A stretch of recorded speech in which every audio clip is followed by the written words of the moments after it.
Rise up!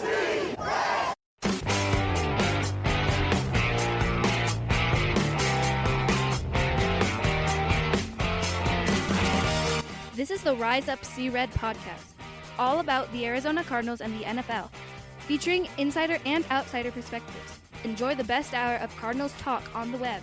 Now here are your hosts, Jess Root and Seth Cox.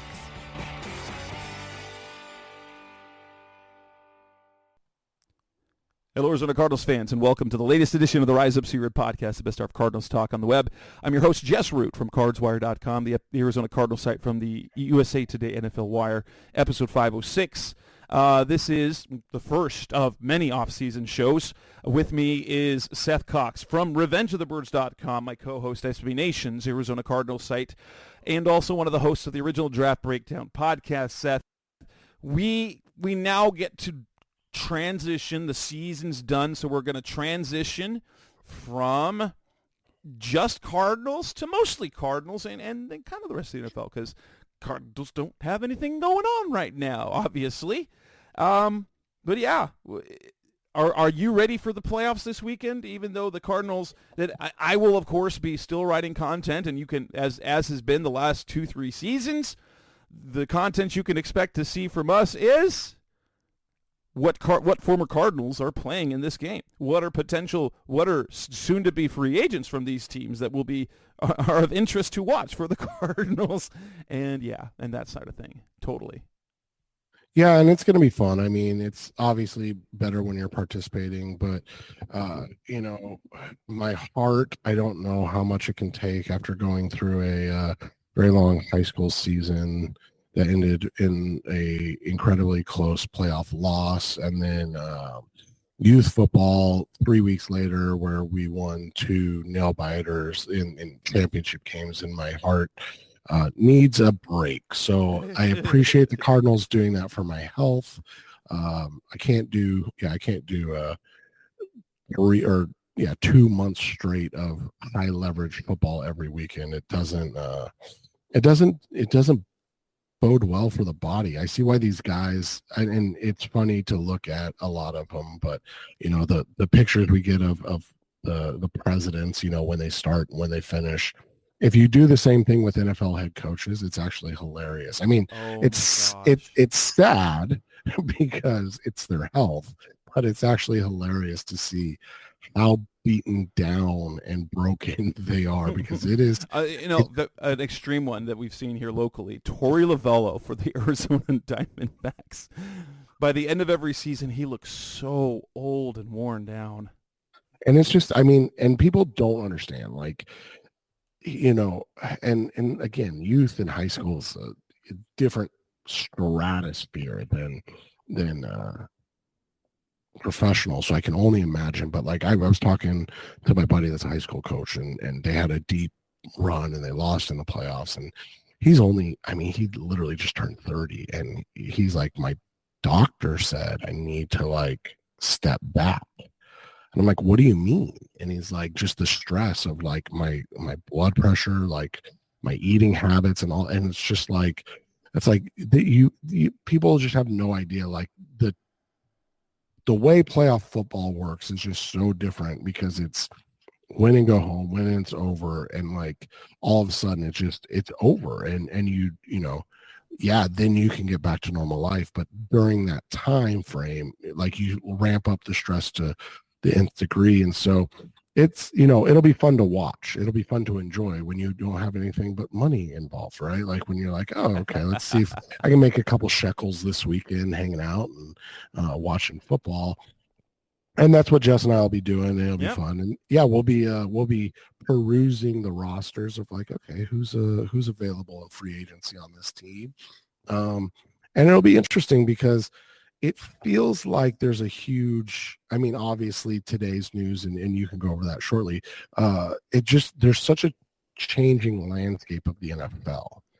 And with the names that have left, obviously we'll see if one of them returns somewhere else, but it just feels like there's a really good chance of some change. And while the Cardinals are in a division with a lot of young coaches, including their own and Jonathan Gannon, that change kind of breathes new life and confidence into things. And we talked about it yesterday, like how weirdly confident, not cocky, but confident that we are of the direction of the team. Not saying that they're going to win a Super Bowl or anything of that nature, but that it looks like they're finally getting it right. And that, that's what makes it cool, because you don't have the pressure right now. And so now it's just the delusions of grandeur, right? So you don't have to worry about the reality sinking in quite yet. Yeah, and in this show we'll talk about that. We've got 4 little segments that we're going to do.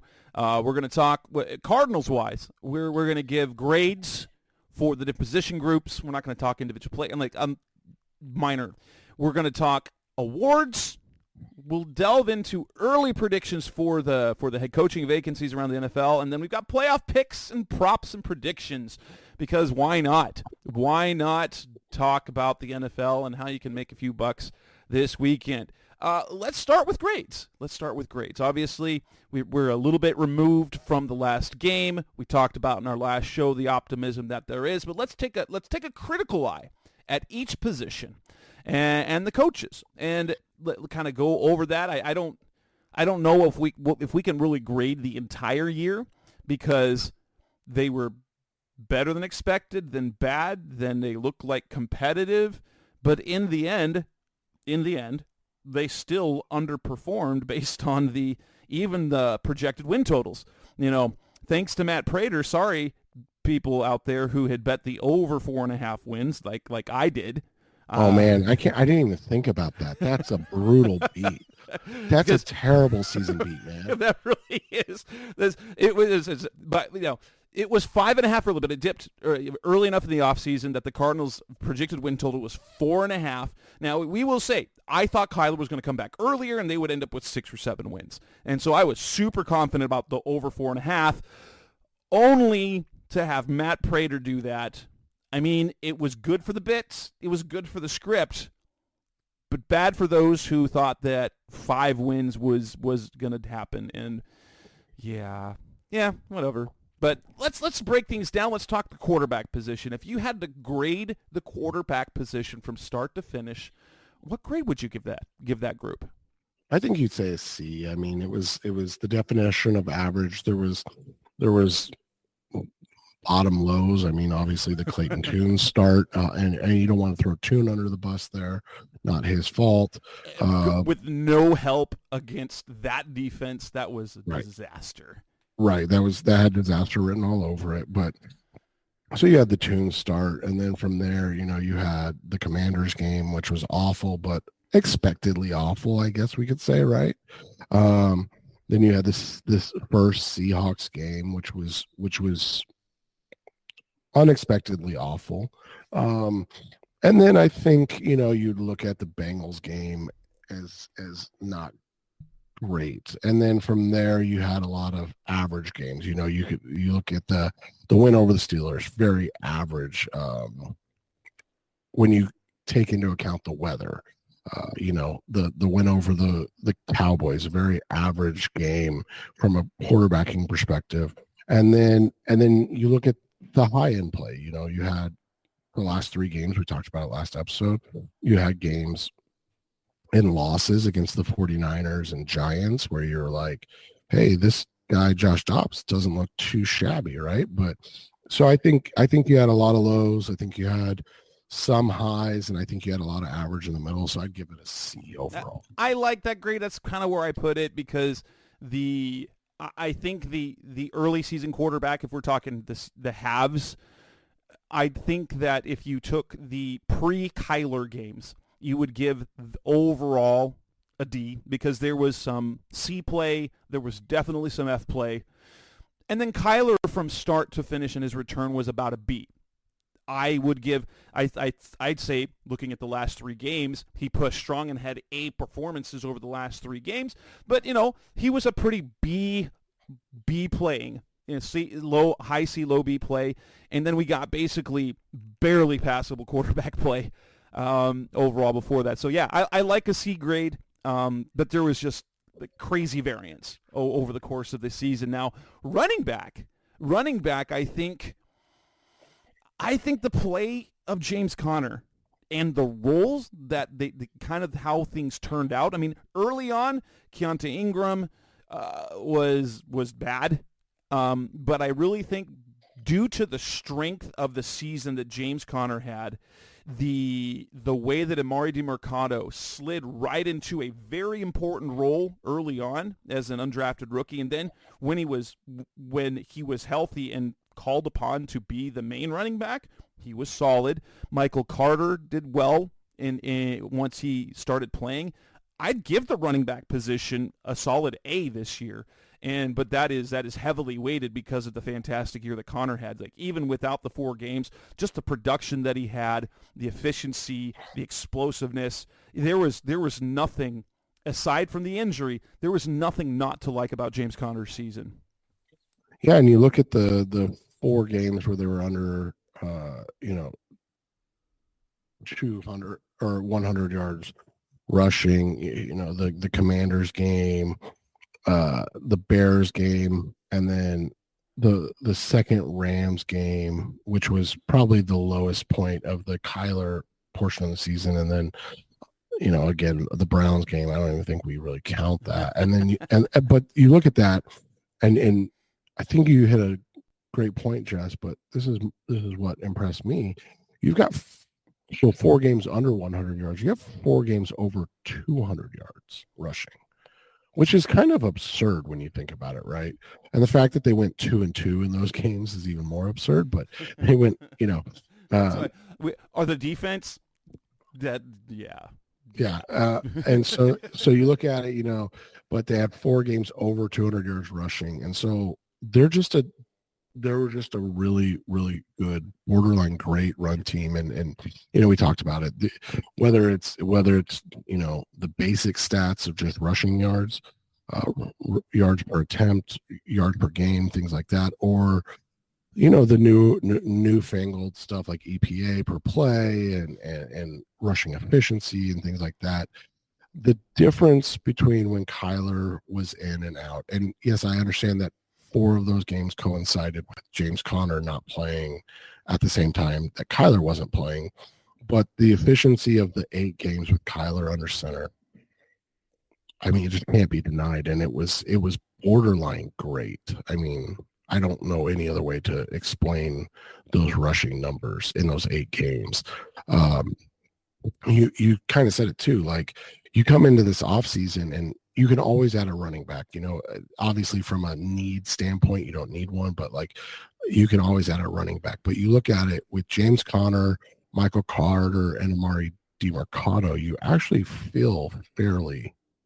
You like that mix, not only for talent but variety, because the type of players they are. And you can always if you can get someone better than Amari DiMercado, by all means. But it's not a necessity. Absolutely, because you've got a guy who in that third running back role, he does those third. He is buying it right now, the definition of a 1990s third down running back. He comes in literally for passing downs only. He does pass protection.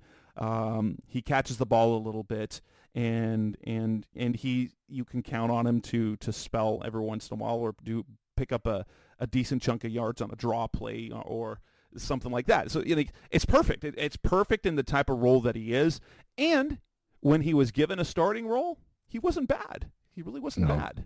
It was kind of nice. He wasn't bad, and like you said, so I think A is completely reasonable. If you want to give it a B because of the failures of Keontae Ingram, the struggles to find the guys, with Damian Lewis, Tony Jones, that situation, I'm fine with that. I understand it, but I think when you come out of the season with what you have, I mean, this is what's crazy, man. Think about this.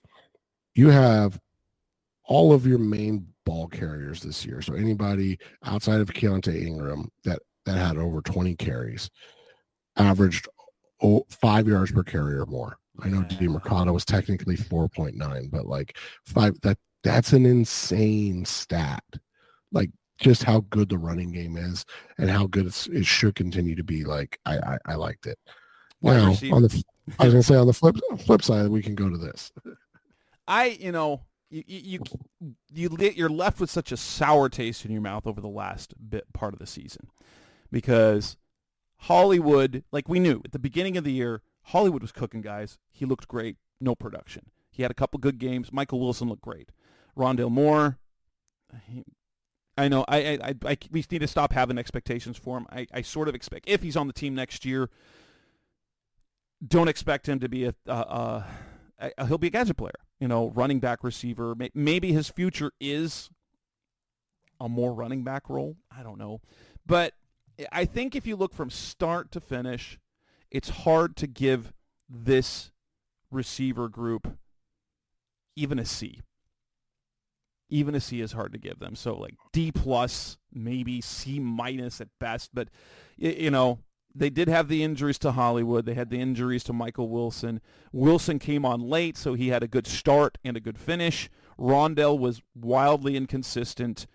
Hollywood had injury issues and quarterback issues, and so you were just left with the bright spot was kind of Greg Dortch, and that he continued to show progress as a receiver this year. That what he did under Cliff Kingsbury's offense translated into a more traditional offense, and so. But yeah, even still, I can't in my good like even a CC that's too good that's too high for what this receiver group did. Yeah, I would agree with that. I think a D is fair. I mean, it seems harsh, but I think it's fair. This was a group that, like you said, there were struggles throughout, and the inability to stay on the field consistently, the inability to get anything consistently done. I mean, even Dortch, who had a nice, kind of flourish to end the season, there wasn't a lot of consistency even when he was, getting the ball and being asked to perform. And I think in the next group we'll talk about, I think when your two best pass catchers by the end of the season were both tight ends, like that's a exhibit of what more work needs to be done, and why, the announcement today that Marvin Harrison Jr. in the draft was such a big one for the Cardinals, whether it means he's the draft pick or they're able to get somebody right after him. But it just, gives them more options. The tight end position, I mean, look at that season Trey McBride had. The consistency with which Jeff Swaim played in his blocking role, the development of Elijah Higgins down the stretch. I mean, is it too optimistic for a team that was so overall bad to have two position groups that are getting A-level performance? But like the running backs and the tight ends deserve an A this year. I mean, we've never seen a Cardinals tight end season like that. And the fact that if we look at, it was before the final game of the season, but Trey McBride's production over all but the last game, the 9 of the last 10 games, paced him over a 17-game season for over 115 receptions and over 1,100 yards. If he were to extrapolate his per-game production in that stretch after he kind of took over for Zach Ertz, I don't know if that's going to be sustainable, but holy cow. Like, how do you not give that group?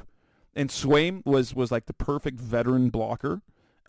Higgins, who we have to remind people that there were eyes on Higgins, because when the Dolphins cut him, I believe it was 5 teams put waiver claims in on him. Yeah. And he was a late round pick, but has the athleticism, and we saw the play late in the year. He's got a little something. He is, like Seth said on the last show, he's exactly the sort of tight end Cardinals fans would go goo-goo over for the next year. What Dan Arnold did, Elijah Higgins basically did what Ricky Seals-Jones and Dan Arnold and Darren Fells did when they had those couple of nice late season games, and then you're like, yeah, big fantasy guy. But no, he's just a number 2 tight end, because you got Trey McBride, who is a literal stud. Yeah, and that's what you look at the tight ends. That group is And you even look at what you got out of, obviously, that you mentioned Zach Ertz wasn't ideal, became a very, plodding kind of catch the ball, um, 6-7 yards away from the line of scrimmage type thing. But I thought Jeff Swaim looked really good before the injury, especially the blocker. And so to have a room of McBride, probably Swaim. Was it ACL with him, or what happened? We don't know. So yeah, but with McBride, potentially Swaim, I think you have to like that room. And then again, you have room to improve, but unless Swaim can't return, there's no like urgency, right? Right. And so I think you have your three. You're always going to have 9 in training camp because the special teams and all the other things that they get asked to do. But yeah, I mean, it feels rich to give a 4-win team another A. It really does. Well, we're not going to be giving any more A's. That's for sure. Yeah. So I mean, it does. I mean, B+ is probably more fair, but I don't know. I just like what this group became. Let's look at the offensive line. Really was kind of solid. I give it a low B performance what they did, because you got from the center to right tackle. Yilda Froholt was surprisingly solid. Will Hernandez was good. Paris Johnson, everyone's excited about him. You had a revolving door left guard, and then you had DJ Humphries, who wasn't great by any means. There were struggles, but he wasn't. I mean, he was still starting caliber. So, like, low B. I don't think they were bad enough to be a C. And when you look at the protection numbers for Murray, because they protected Murray well, and the run game, that is a product of the offensive line primarily. So you have, as we've seen, with the skill players that they have, their rushing attack was a product of good offensive line play. So I'm going to give them a solid low B. They were above average, but they weren't great. Yeah, I think a B- is a really strong, accurate grade. We obviously have the questions on the left side if they choose to keep Paris on the right side, but I think you have, with outside of the snaps every once in a while, and they weren't even bad snaps. They're just high snaps that caused RPO reads to not be able to be executed. I feel like you have your answer at center. Froholt's only 27, I believe. And then obviously Will Hernandez is a player that he's still under contract, right? They signed him to a 2-year deal. Yeah, he's under. Actually, when we look at the roster,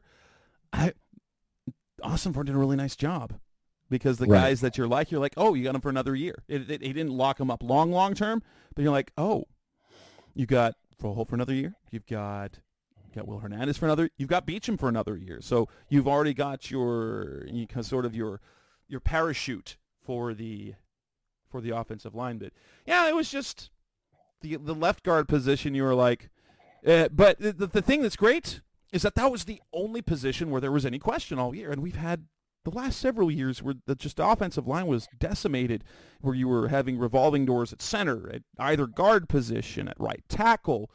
And DJ Humphries was the only guy other than last year when he was out with the back. The back. Every position seemed to be in question, and this year they had consistency. They had solid play. Defensive line, though, sorry, that defensive line. Yeah, like while you like the promise of Dante Stills as a rotational guy, you can't give that group anything better than maybe a D- just to be nice, right? Right. I mean, we joked about it the other day, and it is. I mean, it's true. It wasn't like we were making it up, but like the guys that finished the season as starters weren't even on the roster when the season started. So I mean, you look at it, you've got Ledbetter, Collier, Watkins, and Stills on IR. You had Lucky Fotu, who came off IR for the final game. And that's not a shot at Lecky. That's just the reality of it. I mean, you look at these names, man, like, Ledbetter, 12 games, Collier, 1 game. Ben Stilley got into 5 games. Yeah. Carlos Watkins, 2 games. Dante Phil Stills, 15 games. Hoskins. Yeah. Like Kevin Strong, like even when they signed Kevin Strong, we're like, who? Yeah. Naquan Jones wasn't, 4 games.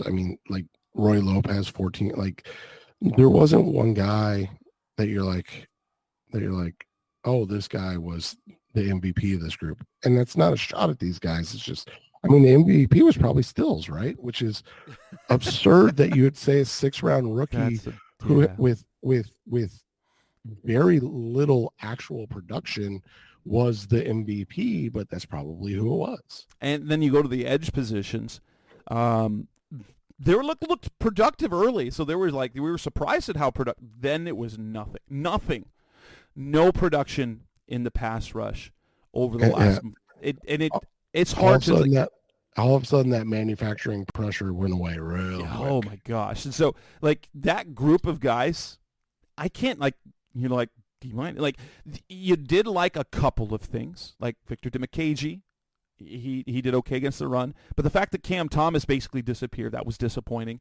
Zaven Collins, they like him, and I think there's still some growth for him. He turned into a solid 2-down edge player. Dennis Gardeck.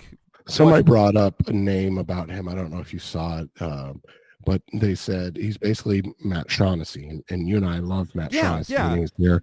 Shaughnessy, though, they're a different type of player because Shaughnessy was he was a legit D lineman who was athletic enough to play the edge, right? Because he was 280 is what he was. He was 6'4", 280. He was a big dude. Yeah, but just in terms of how they became as edge defenders, right? They were never pass rush threats, but they were excellent run defenders and guys that you could have on the edge, and you'd have to pull them off the field in passing downs. Yeah, but I will say this about Collins, and it was a question because I asked him after the game about his transition to edge. He was quick to point out that's not all he did. He played a lot of roles.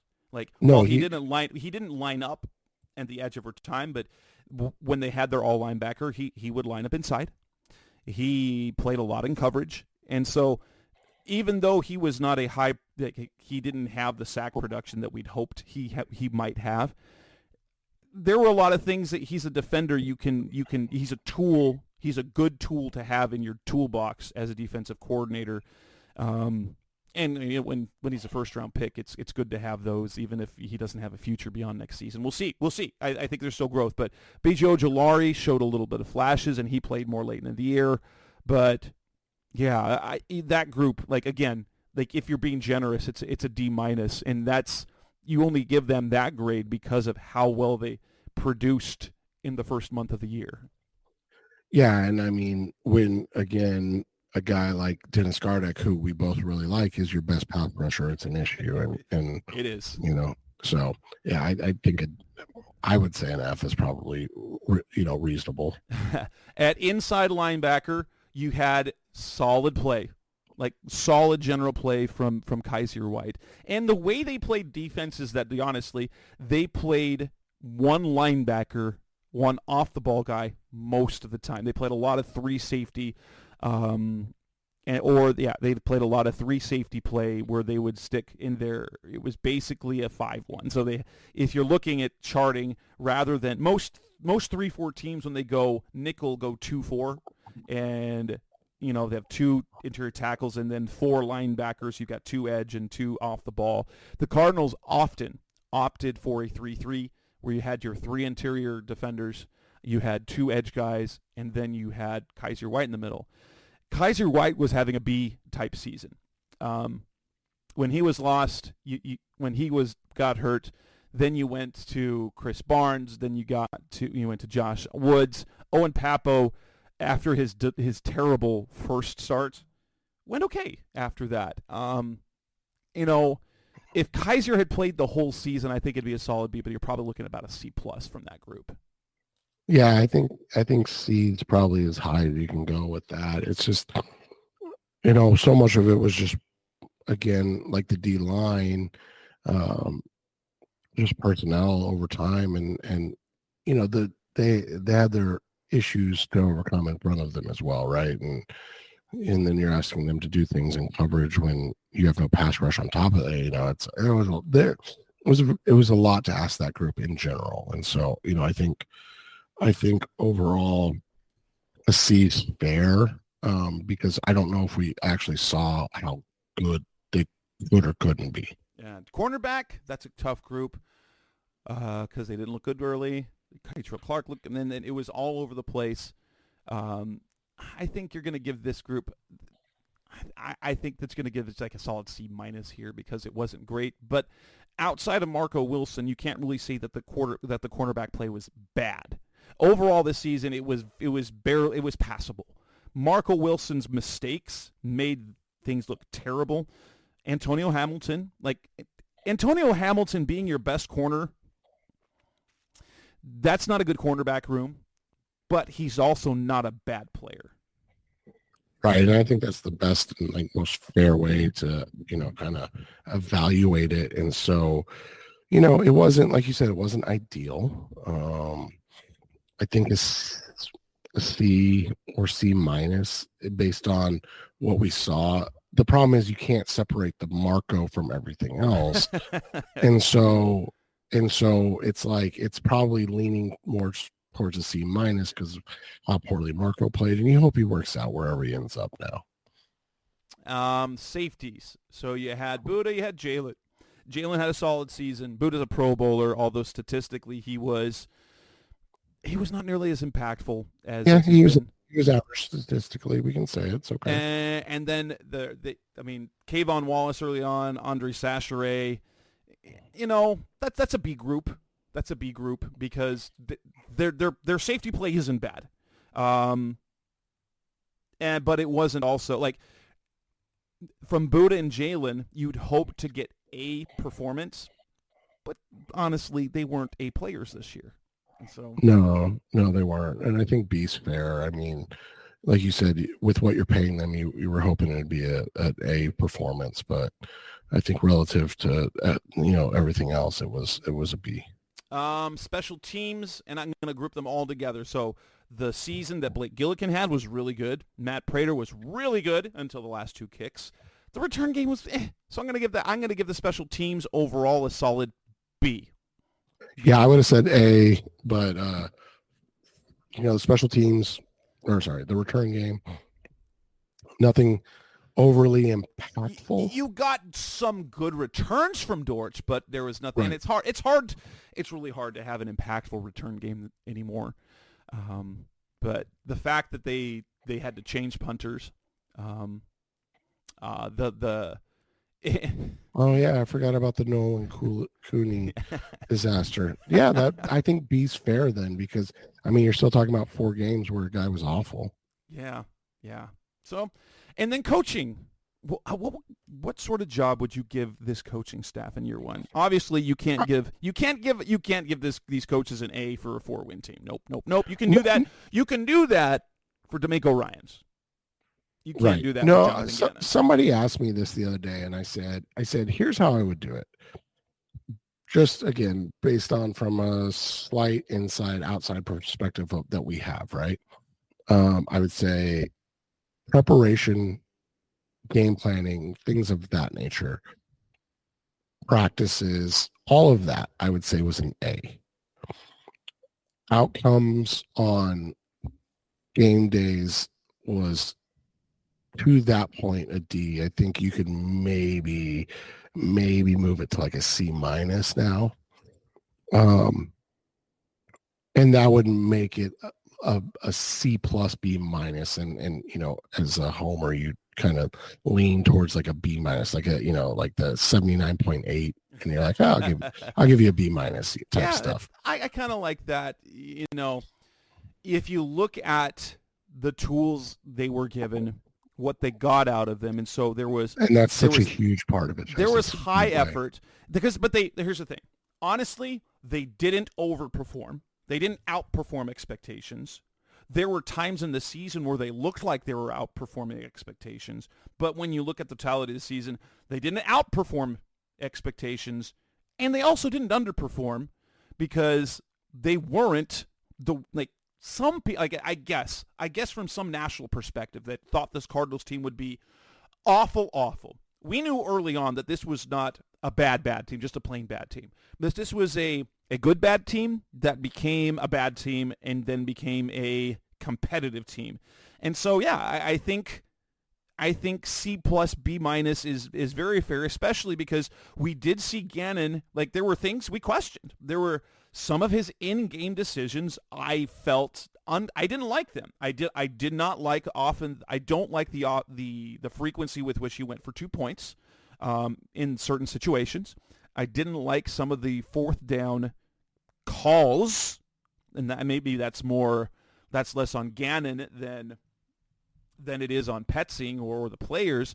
But so, just like with Cliff Kingsbury his first year, there were things to grow, and we saw him grow after that. And so I think he wasn't. The most important thing is that this team he knows what he's doing, and Cliff Kingsbury, he had been a head coach before, so he knew it. This is a first-time head coach. He knew what he was doing. There were times with Steve Wilkes it felt like he talked like they had a good plan. We knew it wasn't.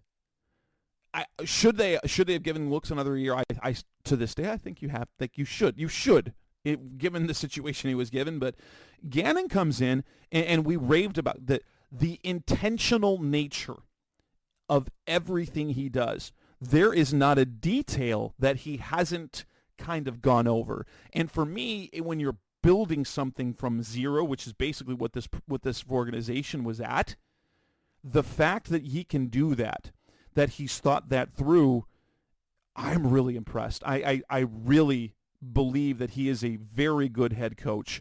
And I will say this, which I've said many times on this show over the years, I don't think there are many coach difference makers. And I'm not ready to say that Gannon is a difference maker as a coach. However, I do believe that he is a coach that can have lots of success for years to come because he believes in putting good guys around him, and he preaches all the details. And so it's very much like a good college program.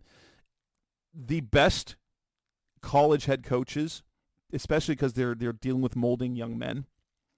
Nick Saban, he's a control freak. You don't know that. Like, Arizona State fans were annoyed at some of the things that Todd Graham did. Nick Saban is no different. It's about kind of having the same message across the board and every part of that. And I really like that. And some coaches can get away with that if you've got the right type of roster. Gannon didn't know what type of roster he was having. And so you build that, and then you can adjust from there. So I love this coaching staff. And, it's high C, low B, but you couldn't expect more. You couldn't expect more out of this team with this talent. D'Amico Ryans gets an A. I'd give him an A, but he also had C.J. Stroud for an entire year, who was a rookie quarterback, who's an absolute stud, outperformed and he looks like a legit star. And after this year, I will be happy to root for the Texans and C.J. Stroud, as long as the Cardinals aren't tied up in their draft picks.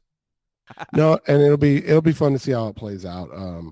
I think you hit something, on the head too. It's not necessarily that we're bought in as like Gannon, the in-game strategist, genius type stuff, but he seems to have a guy, or he seems to be a guy that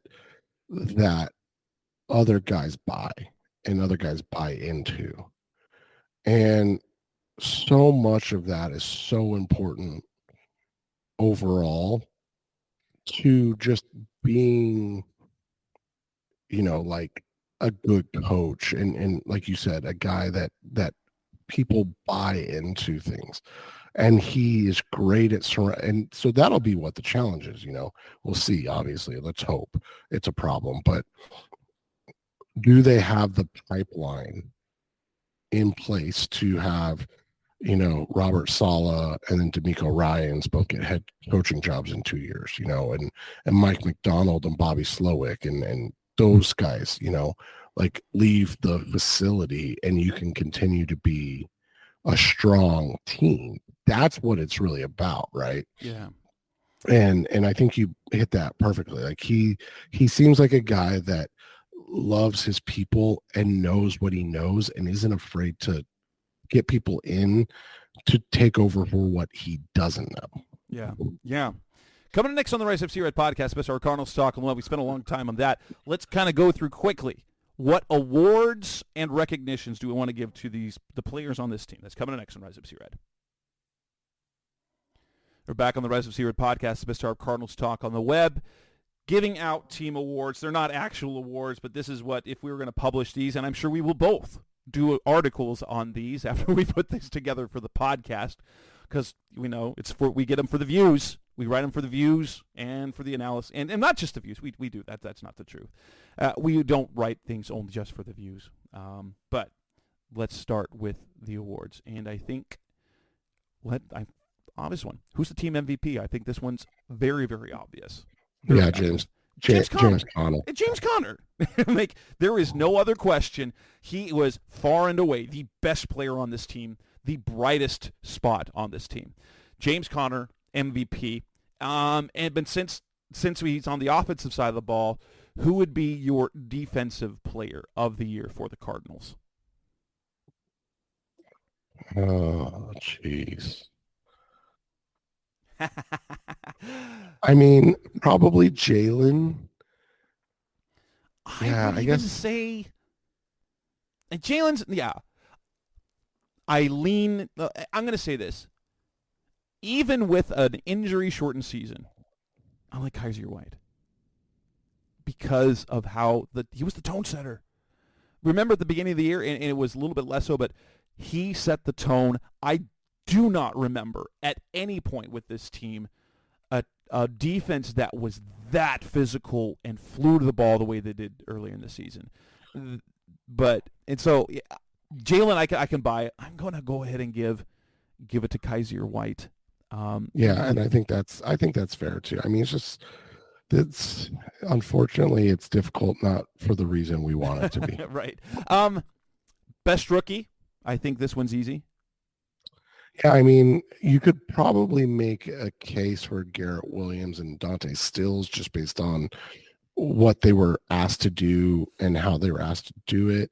But I mean, it's obviously Paris. It's definitely Paris. Like there were good contributions from rookies, and even like down to Starling Thomas, to Amari DiMercato, to Dante Stills, Garrett Williams, even Keitrell Clark early in the season. Michael Wilson had moments, but you're looking at you had a top 10 pick who played every single snap, and while he wasn't perfect, there was not a single game where he looked out of his. He was not punching him.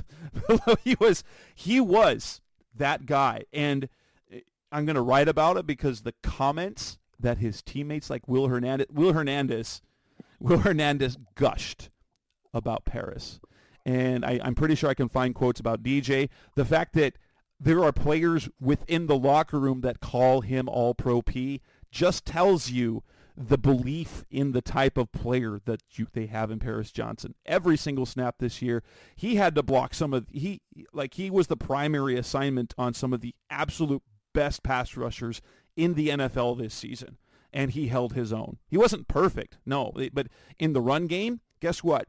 Once he got his hands on you, guess what? Nothing was happening. Yeah, it was over. It was over. He was so good. He's so good. Now, if we're going to do a subcategory, who was your most surprising rookie? I think Dante has to be. I mean, to get anything from a 6-rounder is incredible in and of itself.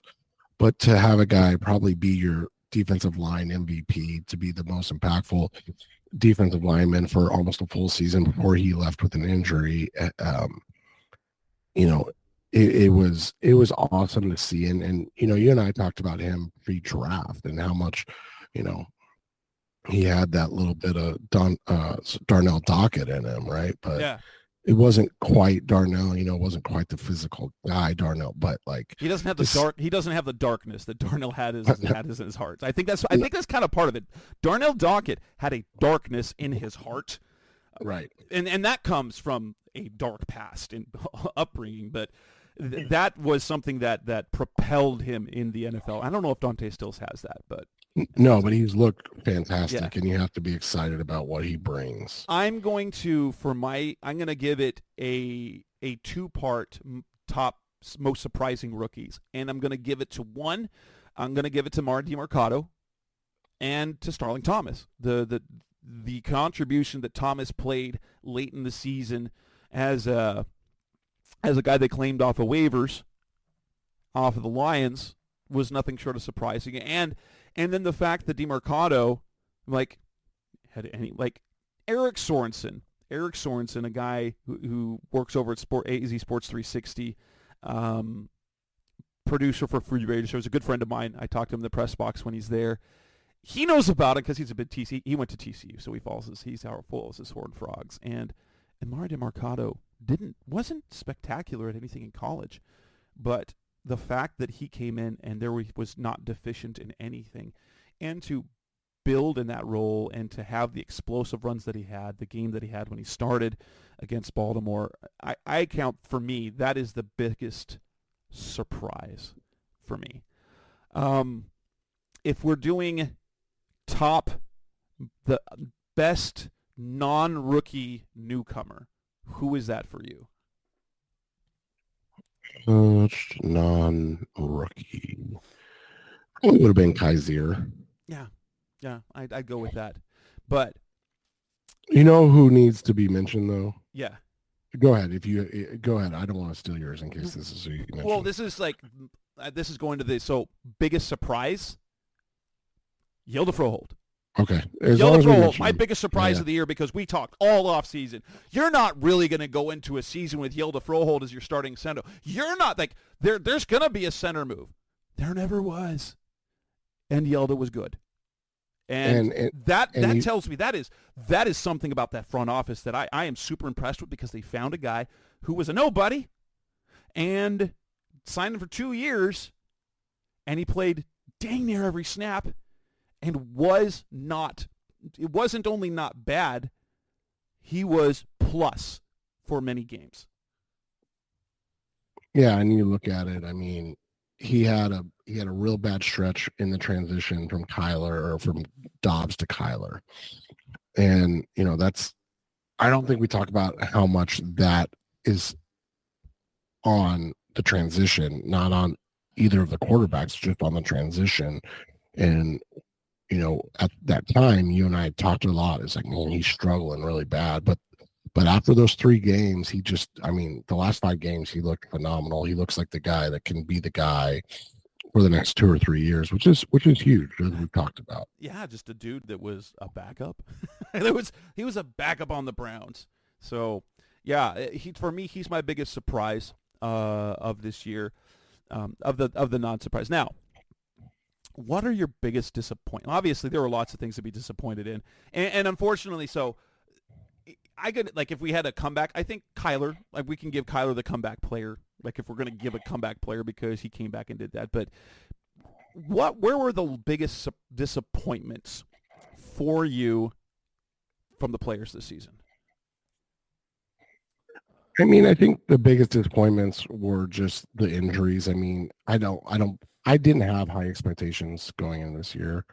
I didn't really expect much of anything from this team this year, let's be honest. We didn't know when Kyler was going to come back. We didn't know what to expect with Jonathan Gannon. Then he has those cheesy press conferences and sound bites and things like that. Maybe that was the most disappointing thing, right? Is why would the social media team do that to the new head coach, man? But you just look at it. I just think that the injuries were so disappointing, because there were just so many guys that we weren't even able to evaluate. And I mentioned it the other day, whether it's Marquise Hollywood Brown, Michael Wilson, Like obviously every defensive player that they signed, it's just, you're just like, I don't even know what they have for certain things, and that makes it frustrating because you can't like, you and I, obviously they see the practices, they know they have feelings for what they have, but you can't really accurately evaluate those guys without seeing them play, and just not getting to see that. That was super disappointing. So for me, if you're talking about actual performance, obviously I think for me that the biggest disappointment was Marco Wilson this year. Just the absolute drop off it. But most of the other biggest disappointments were for other reasons. LJ Collier, I was disappointed because that was just because I wanted to see him play in that interior role. And so I was disappointed he got hurt. So he wasn't a disappointment in terms of performance. He just got hurt. I think you can look at Hollywood Brown's season as a disappointment, but not because he played poorly. He got hurt, and his quarterbacks played poorly. But like in terms of the player who was disappointingly not good, for me that is Marco Wilson. And I think the biggest surprise, I guess you have to. I guess if we're going to do this one, it was breakout player. Who was the Cardinals' breakout player? This one's easy. Yeah, Trey McBride. Trey McBride, breakout player. And you could potentially say Paris Johnson, but I don't think you can call a rookie a breakout guy either, right? No. Now, say you could, if the Cardinals move him to left tackle, and he's great next year. Okay, breakout player next year in year 2, but we'll see what happens there. Coming up next on the Rise of Secret podcast, the best hour of Cardinals talk on the web. Let's talk two things. We'll just combine it into one section. We're going to talk briefly about the head coaches search. It's not a lot. And then we're going to talk about our playoff picks, predictions, and maybe a few props. We're a little bit later in the week, but it's Thursday, so there's not all the props yet. So that's coming next on Rise of Secret. We're back on the Rise of Red podcast, best of Cardinals talk. We're going to talk head coaching candidates, a head coaching vacancy. We just want to throw some predictions out there. Just some predictions out there to what we think is going to happen. We don't have any information yet, but there are 7 vacancies. You've got the Commanders, Falcons, Patriots, Chargers, Raiders, Panthers, and Seahawks. Who do you think lands where? Who do you think lands where? And because there's a whole. You want to just start with the Commanders? Do you think it'll be Bieniemy? I think it's going to be. I think they're going to go all in on Belichick, man. Oh yeah, but I know the Atlanta's trying to, but Atlanta as well. I think those are the two. Here's the thing with Belichick, and far be it from Arizona Cardinals fans to criticize, but the dude really hasn't won, right, without Tom Brady. So I mean, and his age, are you really wanting to invest that? That's why. But if they are, those two places make sense. Commanders, Josh Harris, looking to make a big move. Obviously, the NFC East is the NFC East, and then Arthur Blank is, he wants to win a Super Bowl before he dies. He's actually said that. That's a big thing to him, and so he'll go all in on getting a guy like. And the reason why I think Atlanta is a nice fit there because the supporting cast is there. They need a quarterback, and so I think they go out and get a vet. Chargers. And so we'll Who see. Are you thinking for the Chargers? I think doesn't it feel like, Belichick's a good fit there, but it feels like Jim Harbaugh. Yeah, I was going to say Harbaugh, man. It feels like Harbaugh's going to go there. Though. Before the sanctions come down, before, He's going to Pete Carroll. He's going to totally do a Pete Carroll. 100%. Let's stay in the East, or the AFC West. Raiders. They're going to retain Antonio, aren't they? It kind of feels like they have to. I mean, unless they can get Harbaugh, like where are you going? That's or Belichick, obviously, but like where are you going? That's an upgrade. Right. And Pierce did like that. Oh yeah, he did a phenomenal. Like ASU feelings aside from you guys, like that dude freaking coached his butt off. Well, right, and he does, like, he's fiery. I don't know how long that's sustainable, but he's like, if you like what Robert Saleh is as a coach, if you like what D'Amico Ryans is as a head coach, Antonio Pierce is that same type of player. If you liked Mike Singletary's brand of coaching, now how he coached, like that brand of stuff, Antonio Pierce is totally that guy. Now Seattle, Dan Quinn makes too much sense, doesn't it? It's new yet familiar. Yeah, I would assume it's going to be Quinn. I mean, especially if Carroll stays on in the front office, like that's the rumor, right? Yeah, that would make it. It would fit. Here's a fun one. Wouldn't it be fun if Steve Wilkes gets the job in Carolina? A year late. Because you have to think that they're going to go hard for offensive guy, though, right? You'd think so. You'd think so. You would need that. Let me ask you this. Obviously, this year isn't it, but do you think that they might be willing just to move off of Bryce Young? I mean, they can't this year, obviously, because they don't have a first-round pick. Right. But like, do you think that's like? Do you think it's tied to Young, or do you think that'll be what's interesting to see? With the way rookie contracts are, if he's not impressive in year two, but Mike, you gave him nothing. You gave Bryce Young nothing to work with this year. Oh, I agree 100% with that. Like, that was a terrible situation, and seeing what he did in college, seeing the few little parts of games that I saw Bryce Young, I see a lot of Kyler Murray in him, and so it makes me feel that it's more the situation than the player, and so get a guy that's going to believe in him, give him weapons, and see him grow in year two. And so let's stay in the NFC South. Who do you think the Falcons get? Belichick? I think that's I think so. If anything else, I think that's a good fit. I'm gonna go with another name that's been bantied about, and I'm gonna go Eric Bieniemy. Ooh. I think Bieniemy gets his first shot in Atlanta. We'll see how it works out and everything, but you said Steve Wilkes for Carolina. I think they're going to Ben Johnson, right? I was going to say, I think they're going to open up the freaking vault for Ben Johnson. They're going to just back up the Brinks truck and whatever this guy wants. So that leaves two. Let's go Titans. Titans. Wasn't that baffling too? Isn't that one of those ones? Well, here's the thing. Vrabel didn't see eye to eye with Ron Carthon. No, and that's always what's interesting. And so things happen, right? Yeah, and I get it. I get that. And so Vrabel's going to land somewhere.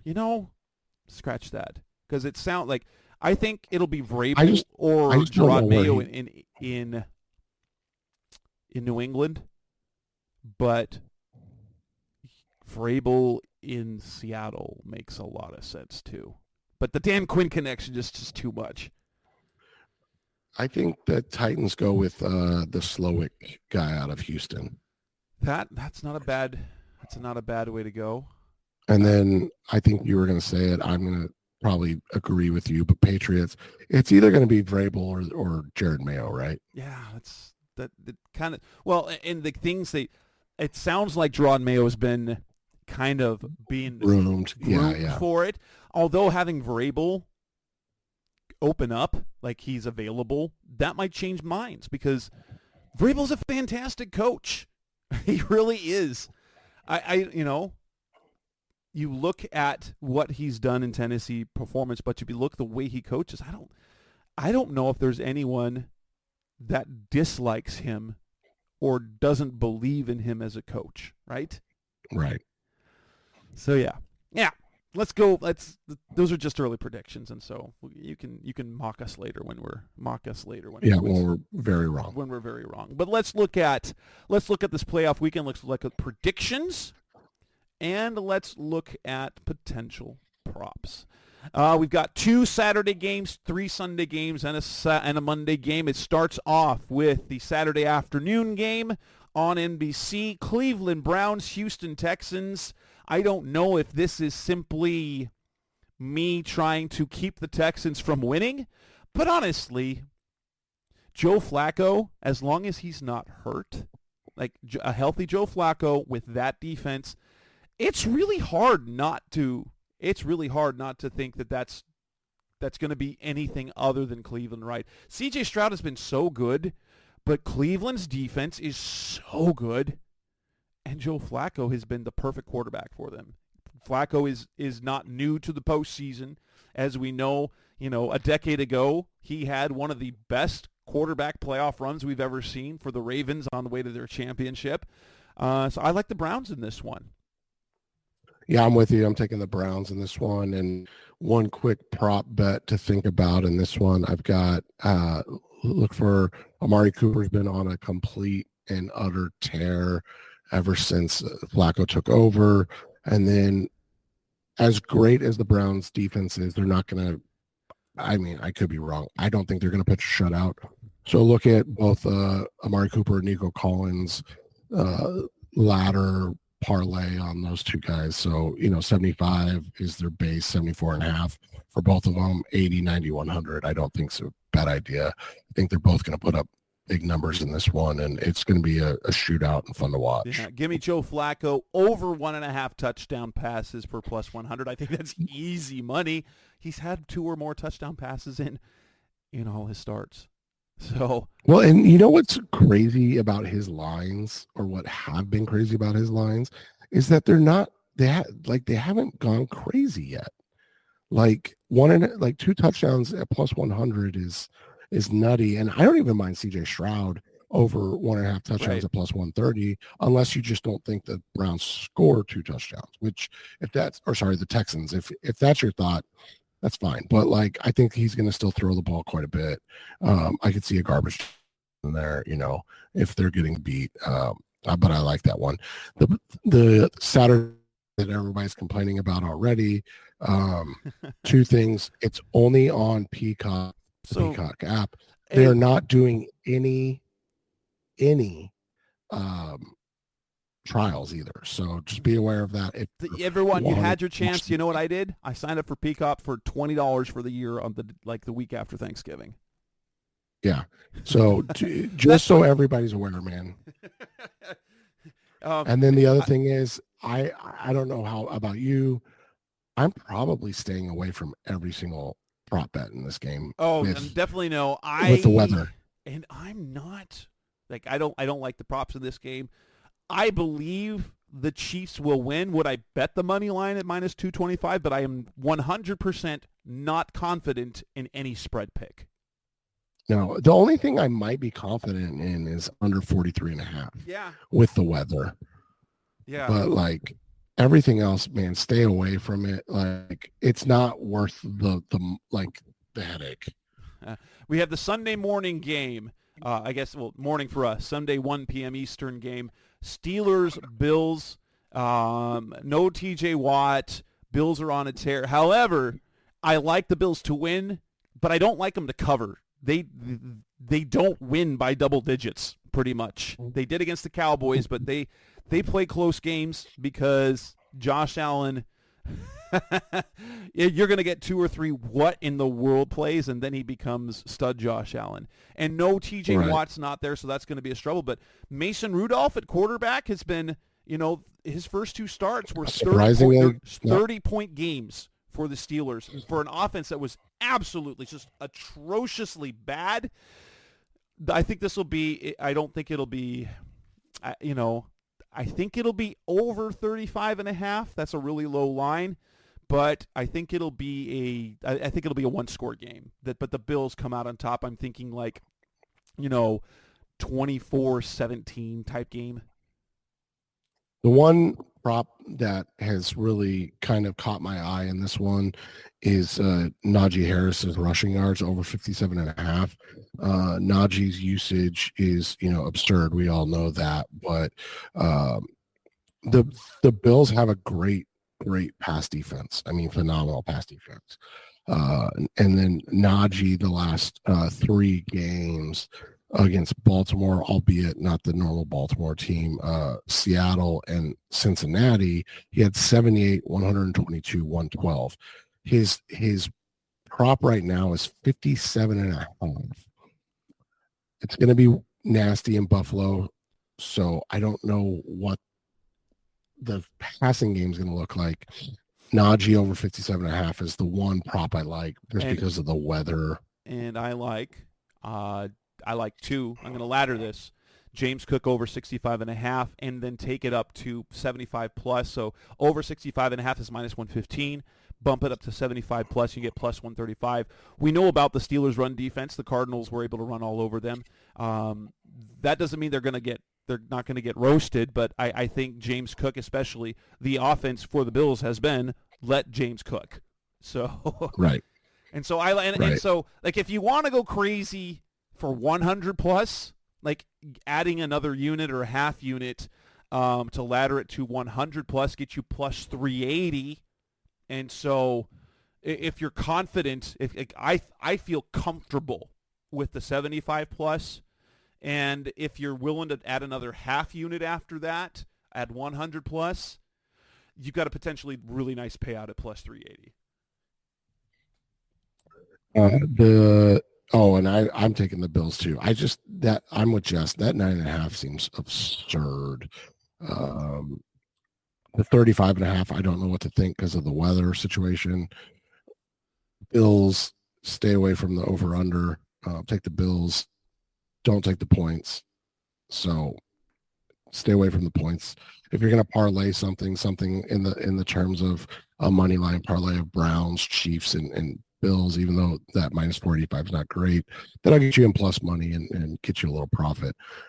On the flip side, Packers, Cowboys, over 50.5 on lock. I just don't see either team stopping the other.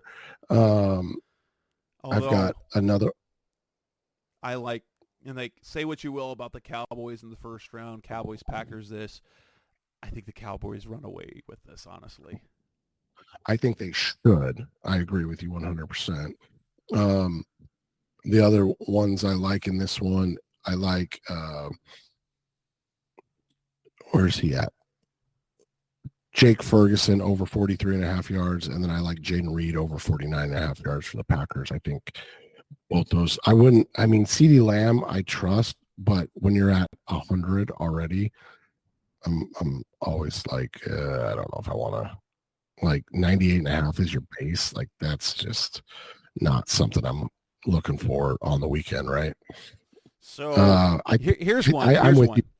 Here's one I like. Total combined interceptions over. This is Dak plus Jordan Love over 1.5 at plus 120.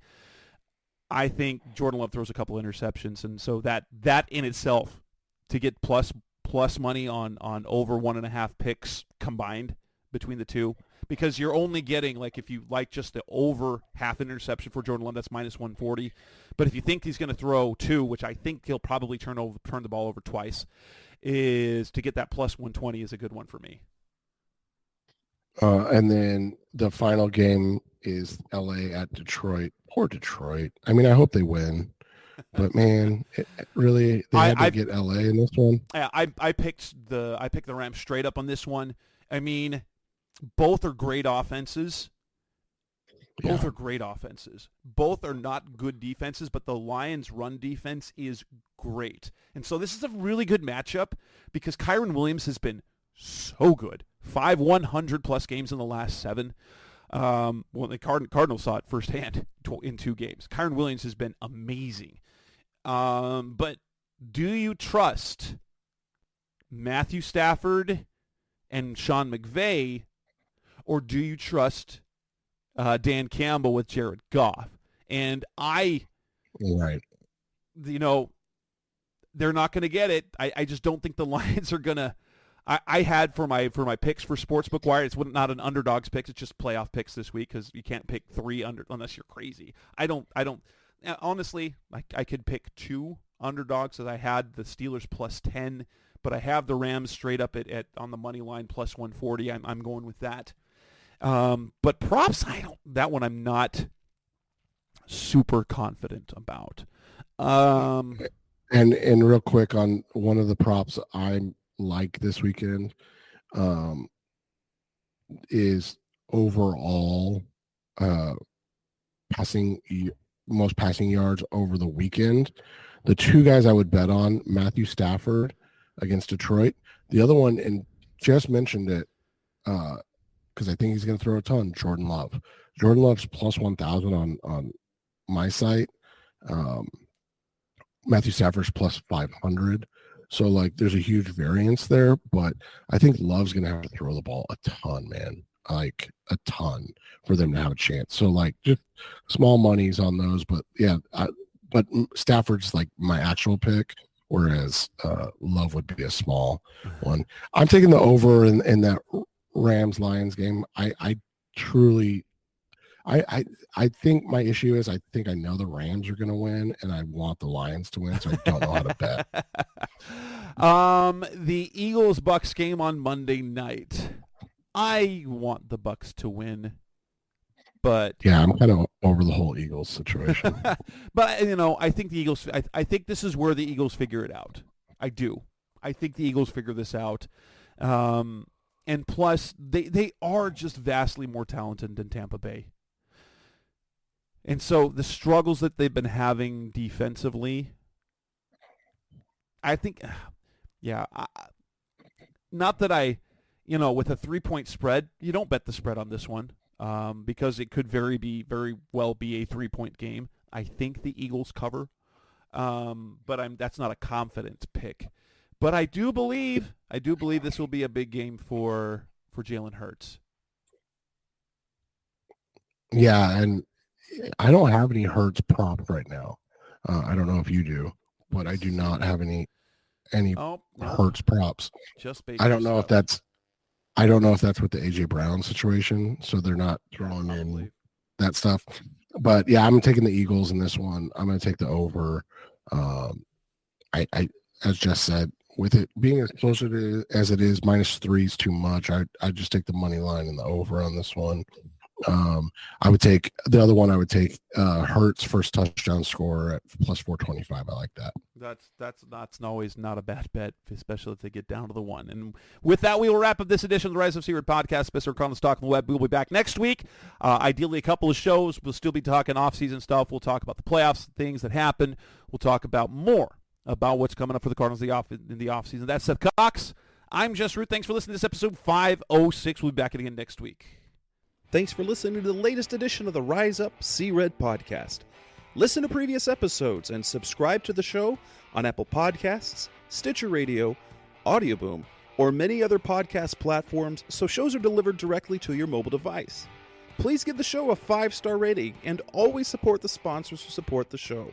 We'll be back soon for the best hour of Cardinals talk on the web.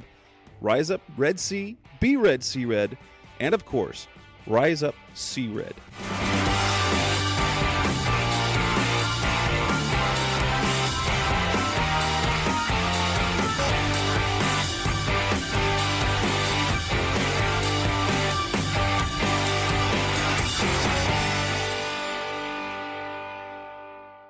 Run!